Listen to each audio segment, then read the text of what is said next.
Je ne vous parlerai pas de l'université, moi non plus. Vous avez vu que les étudiants parlent beaucoup mieux que les professeurs. Et c'est c'est la leçon que je retiens une fois de plus. Et hier, je dois vous dire que j'ai mis de côté la conférence que j'avais préparée pour ce soir. Et avec raison, parce que je me suis tout à coup rendu compte que j'allais être à côté de Lorraine Pagé et que c'était elle qui allait dire beaucoup mieux que moi ce que j'étais en train de vouloir vous dire. Et je ne le regrette pas, j'ai mis de côté la conférence que je veux vous donner parce que ça allait tout à fait dans le sens de ce que nous venons d'entendre. Donc, j'ai opté ce matin pour une autre perspective, c'est-à-dire de me situer dans les deux thèmes que je sens aujourd'hui à la FAE, l'intégration, en particulier des immigrants, et la francisation. Ce sont les deux thèmes qui ont été particulièrement développés dans le cahier du devoir, qui était remarquable d'ailleurs sur l'école publique. Et j'ai choisi de vous en parler, de la francisation et de l'intégration. Francisation. Je voudrais partir d'un proverbe chinois que j'ai lu hier par hasard dans un roman chinois extraordinaire que je lis en français. Si l'odeur du vin est vraiment alléchante, les clients viendront même si le chemin est long. Je voudrais appliquer ce proverbe chinois à notre francisation. Nous voulons franciser les immigrants. Nous voulons aussi que nos enfants apprennent un bon français. Est-ce que notre langue française québécoise est alléchante, pour reprendre l'expression du proverbe chinois? C'est pour moi un très gros problème. Et parmi les défis dont on parle pour l'école publique, c'est un des défis, à mon avis, c'est de reprendre ce problème de la langue française québécoise, telle qu'elle est parlée chez nous, telle qu'elle est acceptée chez nous, telle qu'elle est peut-être probablement enseignée aussi. Parce que nous avons encore, depuis 1 siècle et demi, 2 siècles, un problème avec notre langue française, il faut bien le reconnaître. Nous avons un problème avec cette langue française. Nous avons un problème aussi avec le vocabulaire de cette langue française. Et moi, je vous dis, un des défis importants de l'école publique commune, pour tout le monde, c'est de bien nous franciser.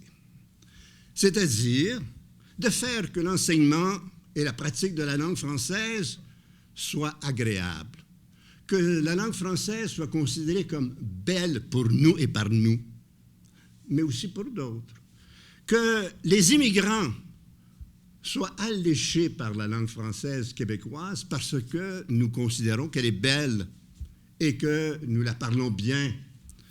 Je crois que c'est un grand défi.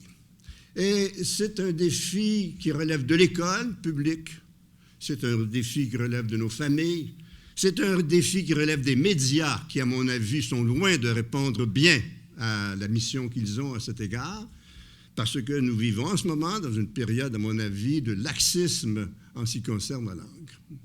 Et donc, je dis à l'école publique, nous avons, vous comme moi à l'université, puisqu'elle est publique, une responsabilité en l'endroit de la langue dans laquelle nous enseignons et que nous espérons voir continuer à parler la langue française telle que... Voilà, à mon avis, un premier défi. D'autant plus que la langue n'est pas apprise que comme un moyen, un outil de communication.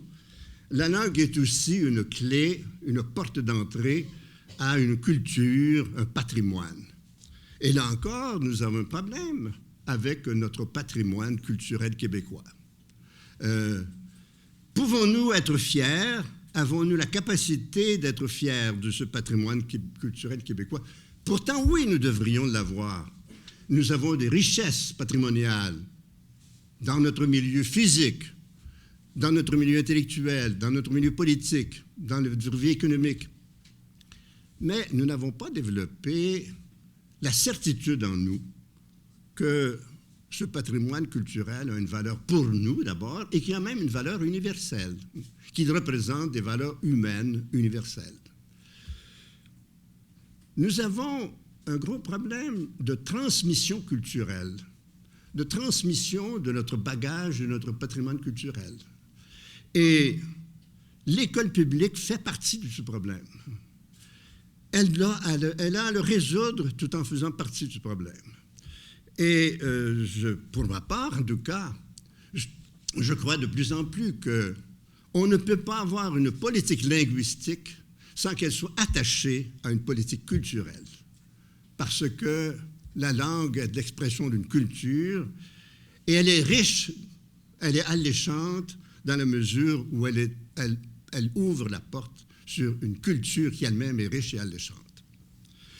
Cela m'amène d'ailleurs à dire qu'à cause de cela, l'école publique a un rôle politique, qu'elle est une institution publique et donc une institution politique. C'est-à-dire que l'école publique est le creuset où se forment les citoyens, la génération prochaine et les générations suivantes des citoyens québécois. Et dans certains pays, notamment aux États-Unis, on ne peut pas enseigner au primaire et au secondaire public sans être un citoyen américain. C'est le cas dans presque tous les États américains. Ce n'est pas nécessairement le cas ici et ce n'est pas nécessairement une exigence, mais cela indique que l'école est une institution nationale. Et j'insiste là-dessus, c'est une institution nationale. Dans ces propos souvent choqués, le frère Untel, illustre il y a 40 ans, 50 ans, écrivait ceci. On parle de faiblesse en français, l'explication est incomplète. Déjà, il faudrait parler de l'absence presque complète d'éducation civique et patriotique dans nos écoles. L'enquête sur le Haut-Canada, c'était son enquête, a révélé qu'il ne se faisait pas d'éducation patriotique dans les écoles. Patriotisme, ce n'est pas un terme que l'on associe beaucoup à l'école.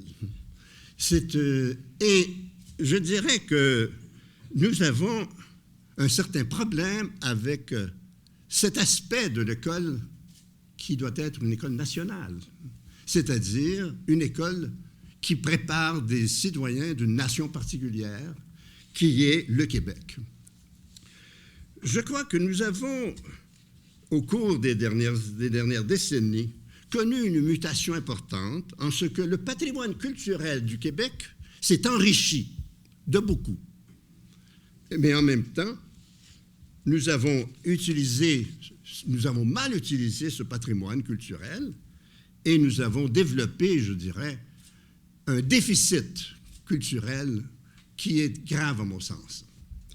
C'est dans ce sens-là que je dis que l'école devrait être une école publique, commune et nationale. J'insiste sur le terme national.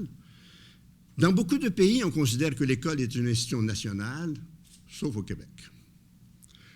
Je conclus en disant que, à mon avis, une des voies que nous ouvre l'école publique et qui est très importante, c'est que l'école publique permet aux enseignants d'exploiter l'imagination pédagogique, beaucoup plus que l'école privée. Précisément à cause des grands défis que l'école publique représente, très bien décrits tout à l'heure par Lorraine Pagé, à cause de la diversité de la clientèle, le personnel enseignant de l'école publique a l'obligation, en quelque sorte, de l'imagination pédagogique. Et je sais qu'elle existe, je la constate, il m'est arrivé plusieurs fois de le constater, et je crois que ce sera le salut de l'école publique, c'est les enseignants qui savent utiliser, recourir à l'imagination pédagogique. Je vous remercie.